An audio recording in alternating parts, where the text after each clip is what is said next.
Shutter کہہ رہا ہے وہ ان شٹروں کو کلیم نہیں کر سکتا. وہ باہر جا کے اور جہاں پہ سہولت کاری اس نے کرنی ہے وہ مختلف جگہوں پہ جا کے اپنے آپ کو اس مظفر آباد کا جو ہے وہ صدر جو ہے وہ شو کر رہا ہے, یا وہ ایک نام نہاد تنظیم کا اپنے آپ کو صدر شو کر رہا ہے. وہ تھوڑا سا میں ایک بیک گراؤنڈ پہ جاؤں گا کہ جو ہمارے الیکشن ہوئے قانونی طور پہ وہ کسی بھی تنظیم کا نام استعمال نہیں کر سکتے, کسی بھی تنظیم کا حصہ نہیں بن سکتے, لیکن سہولت کاروں کو جو ہے کوئی بھی جو ہے وہ رستہ روک نہیں سکتا, کیونکہ انہوں نے استعمال ہونا ہوتا ہے لوگوں کے آگے, وہ استعمال ہو رہے ہیں, اس کی اجرت ان کو مل رہی ہے. ان کے لیے شہر کا مسئلہ کچھ بھی نہیں ہے, ان کے لیے ریاست کے ایشو کوئی اہمیت نہیں رکھتے, ان کے لیے صرف اپنی ذات جو ہے وہ اہمیت رکھتی ہے, جو وہ اپنی ذات کے فائدے کے لیے اس وقت سہولت کاری پورے آزاد کشمیر کے اندر کر رہے ہیں. آج کی اس پریس کانفرنس کا بیسک مقصد یہی ہے کہ سہولت کاروں کو بے نقاب کیا جائے اور اصل جو چہرے ہیں جن کے پاس مینڈیٹ ہے اس شٹر کا وہ بڑھانے کا مقصد آج یہ ہے کہ آپ لوگوں کو یہ کلیئر ہو جائے. اور آج ان تمام لوگوں کی مشاورت سے ایک دفعہ پھر جو ہم نے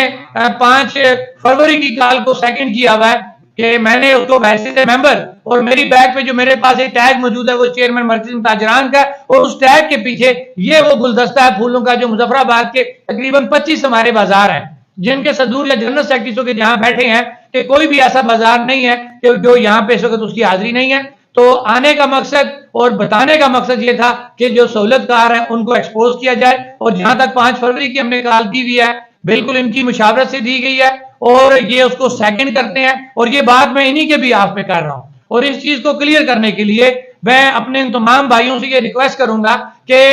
میڈیا کو بتانے کے لیے, لوگوں کو بتانے کے لیے, سوشل میڈیا پہ اپنا بیانیہ کلیئر دینے کے لیے میں آپ سے 5 فروری کی حمایت کا ایک دفعہ پھر گو کہ انہوں نے حمایت کی ہوئی ہے جن کے بیہاف پہ میں نے وہ اناؤنس کی ہوئی ہے ڈیٹ, میں ایک دفعہ پھر سہولت کاری کو ختم کرنے کے لیے میڈیا کے سامنے اپنے تمام بازاروں کے صدور اور جنرل سیکرٹری جو ہیں جو مظفر آباد کی تاجر کی عادت, الیکٹڈ تاجر کی عادت ہے, جن کے پاس مظفر آباد کا شٹر کا مینڈیٹ ہے, شٹر کو کھولنا, شٹر کو بند کروانا ان کا مینڈیٹ ہے. تو میں ان سے ریکویسٹ کروں گا کہ میں 5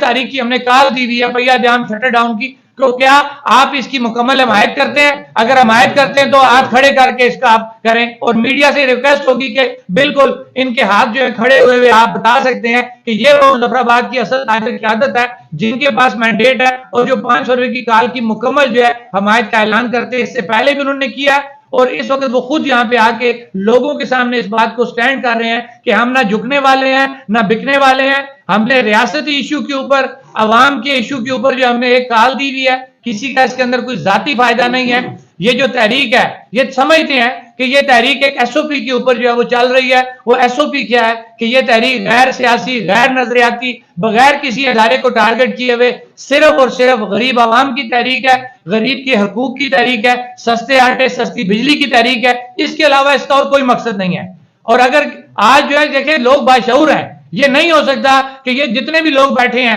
جو ایک اچھے کاروباری ہیں, اچھی برادریوں سے تعلق رکھتے ہیں, کاروباری طور پہ مضبوط لوگ ہیں, یہ بچے نہیں ہیں کہ یہ 5 فروری کی کال کسی نے دے دی اور ایجنڈا کوئی اور یہ اس کے ساتھ کھڑے ہو گئے. نہیں, یہ لوگ باخبر ہیں, باعلم لوگ ہیں, یہ سمجھتے ہیں اپنا اچھا برا کیا ہے. کیونکہ 5 فروری کی کال ہم نے مجبور ہو کے دیا ہے, کیونکہ 8 ماہ سے جموں کشمیر جوائنٹ عوامی ایکشن کمیٹی حکومت کے ساتھ مذاکرات کے ٹیبل پہ ہے. مذاکرات پہ ہم اس لیے بیٹھے کہ ہمارے پاس پوری آزاد کشمیر کی لوگوں کا ایک مینڈیٹ تھا کہ اگر ہم مذاکرات پہ نہ بیٹھتے تو کہا جاتا جناب کہ کمیٹی نے گرمی کا مظاہرہ کیا, انہوں نے مذاکرات نہیں کیے. ہم نے اوپن مذاکرات کیے ہیں, ہم نے کوئی چیز نہیں چھپائی. جو ہم نے مذاکرات کیے ہم نے باہر آ کے میڈیا ٹاک کی اور میڈیا کو بتایا. اور آج بھی میں اپنی اسی بات کو سیکنڈ کروں گا کہ جو میرے کئی صحافی بھائیوں نے پہلی میٹنگ کے بعد ہم سے لی تھی, میں آج بھی یہ بات کہوں گا کہ حکومت اور ہم ایک پیج کے اوپر ہیں. ہمارے تقریباً معاملات سیٹل ہو چکے ہیں, لیکن سمجھ نہیں لگ رہی کہ ہمارا ایک جو ایشو رہ گیا تھا پروڈکشن کاسٹ کے تعین کا, اس کے اوپر بھی میٹنگز حکومت کی وفاق سے ہو چکی ہیں. اب میں سمجھ نہیں لگ رہی کہ آخر کیا پرابلم ہے کہ پروڈکشن کاسٹ کا یونٹ کی پروڈکشن کاسٹ کے تعین میں حکومت کیوں لے تو لاز لے رہی ہے. اب جب ہم نے یہ دیکھا کہ ہمارے 6 سے 7 سیشن ہو گئے, ہمارے اسٹیٹ کے وزیر اعظم نے بھی ہمارے بیانیے کو من تسلیم کیا اور اس نے یہ کہا کہ ان کی جو مطالبات ہیں وہ میری تقاریر سے چرائے گئے جملے ہیں. جب اسٹیٹ کا وزیر اعظم بھی آپ کی بات کو من تسلیم کر رہا ہے تو اس کا مطلب ہے کہ ہماری جو ڈیمانڈ ہے وہ جائز ہے, بلکہ جائز تو قرار دی گئی ہیں کہ اسٹیٹ کا وزیر اعظم جب وہ بات کر لیتا ہے تو اس کے بعد میرے خیال سے یہ کہنا کہ ان کی ڈیمانڈز غلط ہیں, ناجائز ہیں, ان کو کم کیا جائے یا زیادہ کیا جائے, یہ بات پھر نہیں رہتی. جب اسٹیٹ کا وزیر اعظم بھی مان گیا, اسٹیٹ کے وزیر اعظم نے اور اس کمیٹی نے ہمیں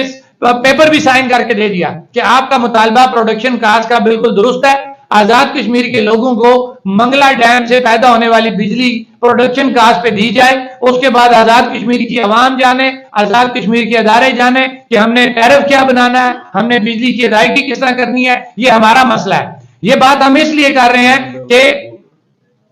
یہ بات ہم اس لیے کر رہے ہیں کہ ہمارے اوپر 76 سالوں سے نیپرا کا ٹیرف لاگو کیا جا رہا ہے. ہم جو تاجران ہیں, ہمارے کاروبار ٹوٹلی اس بڑے ٹیرف کی وجہ سے جو ہے متاثر ہو چکے ہیں کہ نیپرا کا جو ٹیرف ہے وہ اس وقت پاکستان کے اندر کوئی 70 روپے کو ٹچ کر رہا ہے. آپ مجھے بات بتائیں کہ ایک دکاندار جو ہے یا ویلڈر یا ٹائر پنچر شاپ والا, فوٹو اسٹیٹ والا, اگر وہ 70 روپے کا ایک یونٹ لے گا تو وہ اپنا کام کس طرح چلائے گا, اس کی کاسٹ کیا پڑے گی, وہ عوام کو وہ کیا چیز دے گا. ہمارا بیسک مطالبہ یہ ہے کہ آپ نے نیپرا کا جو ٹیرف لگایا ہے وہ آپ 4 صوبوں پہ لگا سکتے ہیں, کیونکہ 4 صوبے آپ کے پابند ہیں کہ آپ اگر ایکویلٹی چاہتے ہیں تو وہ ایکویلٹی آپ ان 4 صوبوں پہ کر سکتے ہیں. آزاد کشمیر پاکستان کا ایسا نہیں ہے, یہ الگ ریاست ہے, الگ اسٹیٹ ہے, اس کا الگ وزیر اعظم ہے, الگ اس کی ایک سپریم کورٹ ہے, اس کی الگ اسمبلی ہے. تو جب ایک الگ ریاست ہے اور قانونی طور پہ حقیقت ہے یہ, اور انٹرنیشنلی بھی یہ چیز ثابت شدہ ہے, آپ نے ہر جگہ پہ لکھ کے دیا ہوا ہے کہ یہ متنازع علاقہ ہے اور اس کی ایک الگ حیثیت ہے. تو ہم اسی الگ حیثیت کو کلیم کرتے ہوئے بینگ اے تاجر ہم یہ ڈیمانڈ کرتے ہیں کہ یہ متنازع علاقہ, اور اس متنازع علاقے میں آپ نے اتنے بڑے بڑے پروجیکٹ بغیر ایگریمنٹ کے لگا دیے, جبکہ آپ اس متنازع علاقے میں تو یہ پروجیکٹ بھی نہیں لگا سکتے تھے. ہم کشمیریوں نے اس پہ بھی آمین کیا. اب ہم چھوٹا سا مطالبہ کر رہے ہیں وفاق سے اور عوام پاکستان سے کہ اگر آپ 5 فروری کی یوم یکجہتی منانا چاہتے ہیں تو آپ بالکل منائیں, لیکن ہم صرف یہ کہہ رہے ہیں کہ اس طرف آپ حقیقی یکجہتی کا مظاہرہ کریں. میری مراد کہ ہم کشمیریوں کے ساتھ اگر آپ کو ہمدردی ہے, آپ سمجھتے ہیں کہ یہ کشمیری محکوم قوم ہے, ان کی ضرورت ہے اور یہ پسے ہوئے ہیں بھارتی ظلم و بربریت کے, جو موقف جو بیانیہ آپ کا ہے, ٹھیک ہے, تو آپ اپنے اس بیانی کی تکمیل کرتے ہوئے اس 5 فروری کو جو یوم یکجہتی آپ منا رہے ہیں, حقیقی یکجہتی مناتے ہوئے, ہمارا چھوٹا سا معاملہ جس کے اندر وفاق انوالو ہے وہ پروڈکشن کاسٹ کے تعین کا ہے. تو ہماری یہ ریکویسٹ ہے کہ اس بڑے دن, جس کو آپ بڑا دن کہہ رہے ہیں, ٹھیک ہے بڑا دن ہے, ہمارا کسی دن سے کسی نظریے سے کوئی اختلاف نہیں ہے, ہم صرف ریکویسٹ کر رہے ہیں کہ 5 فروری کو آپ کشمیریوں کی یہ چھوٹی سی ریکویسٹ ہے, آپ اس کو پورا کریں اور پروڈکشن کاسٹ کے تعین کا جو ہے نوٹیفیکیشن جاری کریں. اور ہاں, میں برملا یہ بات کہوں گا کہ اگر آپ ہمارے ہمدرد ہیں, آپ آر پار کشمیریوں کے ہمدرد ہیں, آپ سمجھتے ہیں کہ وہ بے بسی کی زندگی گزار رہے ہیں, ان کے اوپر مظالم ڈھائے جا رہے ہیں, تو میرے خیال سے آپ کا بھی یہ پھر فرض بنتا ہے, آپ بڑے بھائی ہیں, آپ کا فرض بنتا ہے کہ اگر چھوٹا بھائی کسی پریشانی میں ہے, اس نے اپنی پریشانی آپ سے بیان کر دی ہے, آپ نے اس کا حل نکالنا ہے, تو میرے خیال سے آپ کو اس کا حل نکالنا ہوگا. اور ہاں, اگر آپ اس کا حل نہیں نکالتے تو انشاءاللہ